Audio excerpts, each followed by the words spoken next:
Fala time, tudo certo? Diogo aqui para trazer um vídeo super interessante para vocês. A minha estratégia de prova que me garantiu 83 acertos no primeiro dia do Enem, 83 de 90 e um 960 na redação. Além disso, além de ter tido essa nota muito boa, eu vou passar aqui para vocês o que eu fiz para ter vindo para mim uma TRI, uma nota que me valorizou bastante no primeiro dia e que foi um diferencial para ter sido aprovado em medicina na Federal. Pessoal, nesse canal recentemente eu trouxe um vídeo de como que você pode montar a sua estratégia de prova com base nas suas dúvidas, dificuldades, especificidades, média ponderada da sua faculdade, enfim, tudo. Eu vou deixar esse vídeo aqui num card aqui em cima para vocês verem. E nesse vídeo eu vou passar o que eu fiz com base nas minhas dificuldades, dúvidas, especificidades, porque às vezes o meu caso, as minhas dificuldades, as minhas dúvidas, as minhas especificidades também podem ser as suas. Então eu resolvi trazer esse vídeo aqui para justamente ajudar você a desenvolver uma estratégia de prova.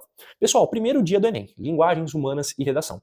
O que eu, Diogo, tinha mais dificuldade? Linguagens. Eu achava uma prova difícil e é realmente uma prova um pouco estranha, né? Tem a pior TRI da prova, então é uma prova um pouco problemática nesse quesito. E o que eu tinha mais facilidade? Redação. Redação desde o ensino médio eu sempre tive um pouco mais facilidade em articular as ideias, eu tirava 920, só que, cara, diferencial hoje em dia, do jeito que tá as coisas, é 960, 940 na redação, 920 é uma ótima nota. Só que 40 pontos a mais, cara, ajuda. E eu vou falar aqui pra vocês o que eu fiz pra sair dos 920 na redação, que era a nota que eu tirava anteriormente, e ir pros 960. Além de, óbvio, que ter uma constância na minha escrita ao longo do ano inteiro, corrigir muito bem cada erro, eu mudei a minha forma pela qual eu via a redação na hora da prova. A primeira coisa que eu fazia era, sim, ver o tema da redação, porque, cara, é a coisa que a galera mais fala, você fica ansioso pra saber qual que é o tema, tem professores que querem prever tema, enfim, isso não adianta, né? Sempre vai cair no Enem os eixos temáticos, e o tema você aplica, você desenvolve a escrita com base no estudo que você fez pelos eixos temáticos ao longo do ano inteiro. Inclusive, pessoal, eu desenvolvi um material com todos os eixos temáticos do Enem e mais de 100 repertórios para você ler, estudar e saber articular as ideias desses eixos temáticos e não depender da previsão de tema de um professor. Se você quer esse material, eu vou deixar aqui o link, o primeiro link, você vai entrar em contato comigo pelo meu Instagram e eu vou mandar esse material para você. Tá super baratinho, tá? Tipo R$29,90, cara, para mais de 100 repertórios estudados por todos os eixos temáticos, assim, tá muito interessante, então eu recomendo muito que se você se interessou, vai lá no meu Instagram, manda. Eu vim pelo vídeo, quero material, que a gente faz todos os procedimentos, fechou? Enfim, eu ia ali pra redação, via qual era o tema, escrevia um repertório ou outro, desenvolvia um projeto de texto e não ia escrever diretamente a redação. O que me prejudicava nos anos anteriores, e nos anos anteriores eu tirei 920, 940 na redação, um ano 920, outro 940, foi que eu tentava escrever a redação de primeira, e porque eu tinha facilidade com redação, né? Só que quando eu tentava escrever a redação de primeira, muitas vezes eu não conseguia desenvolver os raciocínios da melhor maneira. E, cara, a redação do Enem assim, é uma área muito interessante, é uma área muito criteriosa, uma área que você tem que ir com muito cuidado, porque no primeiro dia é a nota que pode te levar para a maior TRI da prova, né? Humanas fica ali, beleza, a nota máxima na casa dos 800, linguagem 700 e pouquinho, uma TRI meio ruim, e redação, cara, você consegue tirar 960, 1980, 940. É uma área do primeiro dia que as faculdades também têm uma média ponderada maior, geralmente, na maioria dos casos, e é uma área que você consegue levar sua nota, então você tem que ter muito cuidado. Quando que eu escrevi a redação logo de primeira, eu vinha muitas informações na minha cabeça, eu não conseguia desenvolver tudo isso, enfim, eu demorava muito, eu perdia tempo e não conseguia responder as questões de linguagens humanas. Então eu escrevia ali qual que era o repertório que eu ia utilizar, qual a primeira ideia que eu tinha, li os textos motivadores, fazia realmente um projeto de texto. Se você quiser como fazer um projeto de texto assertivo para a prova, um projeto de texto que te garanta que você consiga responder a redação em 1 hora, deixe aí nos comentários que eu trago esse vídeo também para vocês. Mas enfim, fazia o meu projeto de texto primeiro. Isso eu gastava no máximo uns 10 minutinhos. Depois disso, pessoal, eu partia para as questões de humanas. Por quê? Porque, cara, fazia 10 minutos que a prova tinha começado. Eu não estava ainda 100% focado para pegar aquelas questões difíceis de linguagens. Enfim, você demora um pouquinho. Na academia, quando você vai treinar, você não aquece um pouquinho antes de começar a pegar as cargas mais pesadas? No Enem eu fazia a mesma coisa. Falei, caramba, eu não vou começar por linguagens agora, eu sei que é uma prova um pouco mais difícil, eu tô aqui um pouco meio ansioso ainda, meio nervoso, caramba, treinei tanto para esse dia, o dia chegou, né? Mesmo que eu tenha controlado meu psicológico, você fica um pouco nervoso, você fica um pouco estressado, é normal, é biológico isso. Então eu não partia logo para linguagens, eu começava por humanas que tinha uma linguagem de prova um pouco mais fácil, ia sempre naquela lógica do tipo, fazer as questões mais fáceis, depois as médias e as difíceis. Eu não tentava adivinhar com base no conteúdo qual era fácil, qual que era médio, qual que era difícil. Eu lia, sabia responder? Respondia. Via que era um texto enorme, eu lia mesmo assim. E se eu soubesse responder? Sabia responder? Respondia. Não sabia, deixava aquele texto para depois, e era uma das últimas questões que ia voltar a ter em contato com a prova. Às vezes uma questão é extensa, mas por ela ser extensa, não necessariamente ela é difícil. O que você precisa fazer é justamente ler da primeira questão à última. Você não precisa e não deve responder da primeira questão à última. Só que você precisa passar por todas as questões da prova para você ver qual que é mais fácil para você, médias difíceis, entendeu? E basicamente eu tinha esse primeiro contato com a prova de linguagens. Eu gastava ali 1 hora, eu ficava 1 hora na prova de linguagens, e como que linguagens não, perdão, humanas, né? Eu tinha o primeiro contato com a prova de humanas e eu ficava ali 1 hora na prova de humanas, né? E ficando 1 hora na prova de humanas, como que para mim era um pouco mais tranquilo, eu geralmente ali passava das 25 questões, por umas 26 questões, ficava nesse meio termo ali mais ou menos, chegava nas 30, ficava ali nessa casa, né? Próximo das 25 às 30 questões. Eu sempre naquela lógica de você ler as questões e respondendo qual você consegue.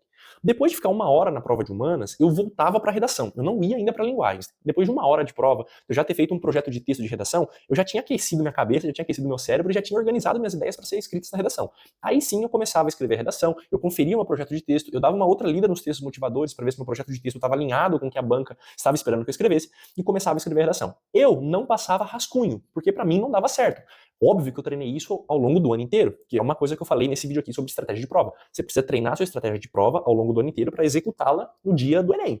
Não adianta você não passar rascunho o ano inteiro e no dia do Enem você querer passar rascunho, e vice-versa. Não adianta você passar o rascunho o ano inteiro e no dia do Enem você não querer passar rascunho de redação. Teste uma coisa, veja o que fica melhor para você e vai para cima. Eu treinava não passar rascunho e não passava rascunho no dia do Enem. Mas eu já tinha feito um ótimo projeto de texto. Então, basicamente, se eu demorava 10 minutos ali para passar, para fazer aquele brainstorm inicial, aquele projeto de texto, eu demorava mais no máximo 1 hora ou 50 minutos para escrever a minha redação. E aí eu garantia em 1 hora, 1 hora e 10 ali, que eu já tinha escrito a redação, que ela já estava passado na prova, ali é limpo. Depois disso, depois de ficar 1 hora em humanas e ficar ali 1 hora no total em redação, eu não ia para linguagens ainda, eu ia no banheiro, eu dava uma descansada, cara. É óbvio que ali quando você está respondendo uma questão ou outra, você dá uma pausinha, toma uma água, dá uma relaxada. Só que depois de você ficar 2 horas estudando, você precisa dar uma descansada, cara. Você precisa sair um pouco da sala, dar uma respirada, pro seu cérebro dar uma desligada mesmo. Eu fazia isso, levantava, ia lá no banheiro, passava água na cara, fazia umas flexões. Juro pra você que eu fiz, cara, não tinha ninguém no banheiro, e fiz umas 5 flexõezinhas só pra dar uma aquecida no sangue, sabe? Mas enfim, mexe a panturrilha, mexe alguma coisa, faz circular o sangue, faz você quebrar um pouco esse estado de tô estudando, preciso continuar fazendo a prova. Ficava uns 5 minutos assim, dava uma relaxada mesmo, voltava pra sala, comia um lanche, tomava um Gatorade ali, uma água de coco, isso aí, lanche, né? Lembre-se sempre, lanche que você evite açúcar, evita bolacha, doce, chocolate, essas coisas, leve realmente um sanduíche natural, um Iopro, castanha, amêndoa, oleaginosas, uma maçã, uma banana, lanche saudável, realmente. E depois disso, depois que eu já tinha feito humanas redação, dado uma descansada, que é super crucial pro seu cérebro recuperar fôlego para continuar fazendo as questões, aí eu ia partir para as linguagens. E linguagens, cara, eu fazia na mesma lógica da prova. Tentava as quais eram as fáceis primeiro, as médias depois, as difíceis depois. Diogo, você ia direto nas questões que tinham imagem? Não, às vezes é uma questão que tem imagem que é muito difícil na hora da prova. Eu ia lendo da primeira à última questão, eu não ia respondendo da primeira à última questão. A prova do Enem foi feita para ser lida inteiro, não para ser respondida por inteiro. Você precisa aplicar isso, cara. Vai respondendo quais são as fáceis para você, as médias para você e as difíceis para você. Uma coisa que me ajudava muito a ter controle sobre isso era desenvolver na própria prova um sistema de códigos. Eu geralmente utilizava o círculo, o quadrado e o triângulo. O círculo era para as questões que eram muito fáceis e que, tipo assim, tinha respondido, mas sabe aquelas questões que você fala, caramba, não é possível, isso aqui deve ter alguma pegadinha? Eu marcava com o círculo. Eram as questões que, se desse tempo, eu voltava depois para conferir. As questões que eu marcava com o quadrado eram as questões difíceis. Eram aquelas questões do tipo, caramba, eu consegui responder ou eu fiquei em dúvida entre duas. Aí eu marcava um quadrado, questões que eu precisava voltar. E as questões com triângulo eram aquelas questões que eu tinha lido e não tinha, de maneira alguma, desenvolvido algum raciocínio. Eram as questões que, assim, não eram a prioridade para eu voltar. Primeiro eu voltava nas questões que tinham quadrado, depois nas que tinham bolinha e depois, se desse tempo, nas que tinham triângulo. E esse sistema de códigos foi muito interessante para otimizar o meu tempo de prova, porque eu começava a ler da primeira à última questão e, além do, se eu soubesse as questões já de cara eu ia respondendo, se eu não soubesse, eu utilizava esses códigos para padronizar justamente como que a prova estava sendo elaborada, se tinha mais questões difíceis, mais médias ou mais fáceis para mim. E aí, com base nisso, otimizar a minha estratégia de prova. Era uma coisa que me ajudava muito. Basicamente, se passaram 3 horas de prova. 1 hora ali de humanas, 1 hora de linguagens, 1 hora de redação. Né? 1 hora, na verdade, de humanas, 1 hora de redação, 1 hora de linguagens. 3 horas. Depois disso, eu dava outra descansada, fechava um pouco o caderno de prova, tomava água de coco, ficava, cara, com o olho fechado, tentando fazer nada que envolvesse pensar na prova. Fazia uma meditação do Mindfulness, que eu já trouxe nesse canal, tá aqui também o card, vai lá ver que é super interessante esse vídeo. Controle de ansiedade e Mindfulness, aqui, ó, ligado um com o outro, dava uma descansada boa mesmo. E aí depois disso, depois de ficar uns 5 minutinhos ali descansando também, comer e tudo mais, eu voltava para responder a prova de humanas. Como que humanas eu tinha mais facilidade, eu destinava ali cerca de outro bloco de 1 hora para acabar humanas e para voltar para linguagens. Eu geralmente demorava uma meia hora, 40 minutos no máximo para acabar com a prova de humanas, aquelas questões que eu não tinha conseguido responder, e aí partia para linguagens de novo. Partindo para a linguagem de novo, e eu ia naquelas questões que eu tinha marcado como um triângulo, aquelas questões que eu tinha ficado em dúvida entre duas, ou era uma questão que eu sabia responder, mas, enfim, questão um pouco mais difícil. E aí, depois de voltar para essas questões do triângulo, né, eu passava ali por todas elas, E nessa hora já tinha dado as 4 horas de prova. Depois que dava esse tempo, geralmente eu estava ali no tempo de prova de 4 horas e meia, mais ou menos, né? Porque tem o tempo de ir no banheiro, tem o tempo de descansar.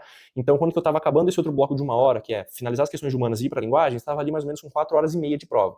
Nessas 4 horas e meia de prova, eu já tinha feito as questões de humanas, deixado uma ou outra para trás, que era muito difícil, e já tinha feito a maior parte das questões de linguagens, deixando para trás as mais difíceis. Depois desse bloco, de outro bloco de 1 hora, eu dava uma outra descansada, ia para o banheiro se fosse preciso, e depois voltava na sala. Quando que eu voltava na sala, eu dava essa descansada, eu lia de novo minha redação, eu via se tinha algum erro gramatical, se tinha alguma coisa que eu tinha escrito errado, e geralmente tinha alguma coisinha ou outra, arrumava isso, e, cara, partia para meu último contato com a prova. Como que já estava ali mais ou menos com 4 horas e meia, eu tentava acabar a prova com no máximo 5 horas de prova para destinar meia hora para passar o gabarito. Você precisa destinar um tempo e cuidado para passar o gabarito. Eu não passava o gabarito enquanto eu ia fazendo a prova, eu achava uma atitude meio arriscada, tipo, fiz essa, já vou passar pro gabarito. Cara, você tá fazendo questão, passando gabarito, fazendo questão, passando gabarito, fazendo questão, passando gabarito.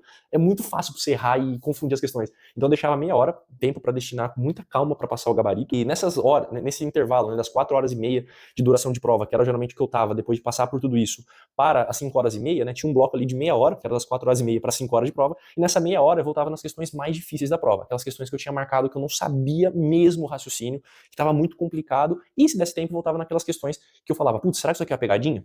E nessa de voltar nessas questões, eu geralmente conseguia desenvolver o raciocínio de mais 2, 3 questões. E cara, isso é crucial para você melhorar a sua TRI e para você maximizar a sua quantidade de acertos. Principalmente se você quer um curso concorrido, você pega ali medicina, cara, a primeira nota é, sei lá, 810. A última nota da primeira chamada é tipo 805, alguma coisa. Depois da última nota é 805,5, o outro cara, 805,4, 805,3, 805,2. É por décimos, é por um ponto, por nem um ponto, é por 0,1 ponto que se passa uma galera na sua frente. Então, quando você consegue voltar numa questão que você falou, preciso voltar aqui, geralmente você não vai conseguir acertar todas, mas se você acerta 1, 2, 3, você aumenta a sua quantidade de acertos e sua TRI também vem um pouco melhor.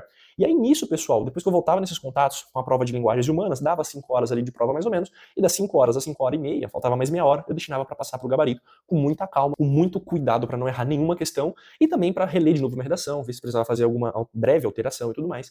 Mas nesse estado de prova ali eu já estava muito bem encaminhado, já tinha respondido ali as 90 questões e tinha passado a redação com muita maestria ali para a prova e também tinha respondido o gabarito. Sempre fui o último a sair da sala e também recomendo que você seja. Use todo o tempo do mundo que você tem para responder aquela bendita prova. Você ficou o ano inteiro estudando. Use todos os segundos, minutos, horas, tudo que você tiver ali, entrega, cara, entrega.